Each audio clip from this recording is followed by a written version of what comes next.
All right, today we're diving into something pretty wild. It's this idea that your reality, well, it isn't the same as mine at all.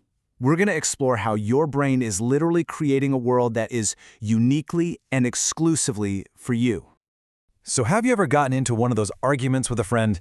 You know the one. You both saw the exact same thing happen, but your stories are completely different. You're positive that car was blue, but they'd swear on their life it was green.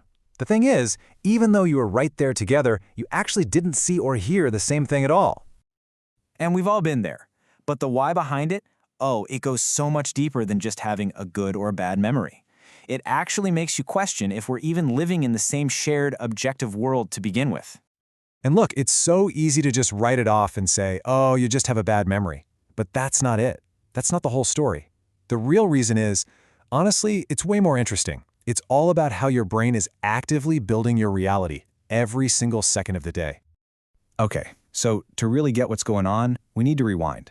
Let's go way back. Not to the memory itself, but to the very first moment that experience is even created. And it all starts with our senses. You know, we kind of think our brains are like these perfect video cameras, right? Just passively recording everything that happens. But that's just not how it works. Not even close. Your brain isn't just a recorder, it's an active participant. It's a co-creator in everything you see and hear. This whole thing is called perception, and it's not some simple, clean process. It's actually a super creative act. Think about it. Your brain is getting this chaotic flood of information from your senses all the time, and it has to somehow organize and interpret all of it just to make the world make sense. I mean, just think about it for a second. Right now, your eyes only have a tiny little spot of sharp focus. Everything else in your vision is kind of blurry, right?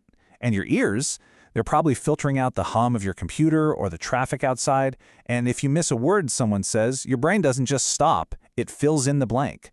Our senses are not capturing the whole picture. They're just grabbing the bits and pieces the brain decides are important.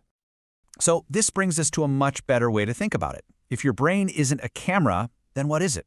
Well, it's more like an artist. A really, really busy artist who is constantly painting this incredible masterpiece we call your reality. Let's break that down. A camera, it's objective. It just captures light, that's it. But an artist, they're completely subjective. They decide what to put in the spotlight, what details to exaggerate, what to just leave out completely, all to create a certain feeling or tell a story. And guess what? Your brain is doing that exact same thing with all the information coming from your senses. So how does this artist, this brain of yours, actually paint your reality? Well, you can think of it in 4 steps. First, your senses gather the raw materials, the pigments of light and sound. Then your attention acts like a spotlight, deciding what part of the scene to focus on. Next, your emotions come in and choose the color palette, making some memories super vivid and bright and others dull and gray. And finally, your beliefs and your past experiences, those are the brushstrokes that shape the final image. All right, so after all that filtering, all that interpreting, all that painting, what is the final masterpiece? What does the finished canvas actually look like? The finished product is something called subjective reality. And here's the key. It's not the world, it's your world. It's a version of reality that has been filtered, shaped, and built from the ground up just for you, by you. And this is the part that's honestly kind of mind-blowing. You are the only person who will ever see your reality. Because nobody else has your exact memories, your emotions, your beliefs. Nobody can ever experience the world in exactly the same way you do. It's like your life is an exclusive movie screening, and you're the only one in the audience. Okay, so let's go back to that argument about the blue car versus the green car. Now that we know our brains are artists and not cameras, what does that tell us about why we argue about things we both saw? It's because you were never looking at the same thing to begin with. You were looking at different paintings. Your brain painted a masterpiece called The Blue Car Incident, while your friend's brain was working on The Saga of the Green Car. Both paintings were inspired by the same moment, sure, but the final interpretations are totally unique. And for each of you, your painting feels like 100% objective reality.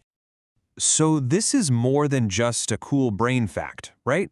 Realizing this actually has huge practical implications for how we deal with other people and just get through life. I mean, this really changes everything.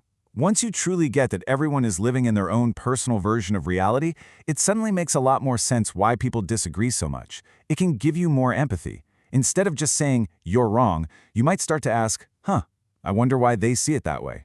It also makes you question your own assumptions. It's a powerful reminder that your memory isn't a perfect recording. It's a story that you, the artist, have painted.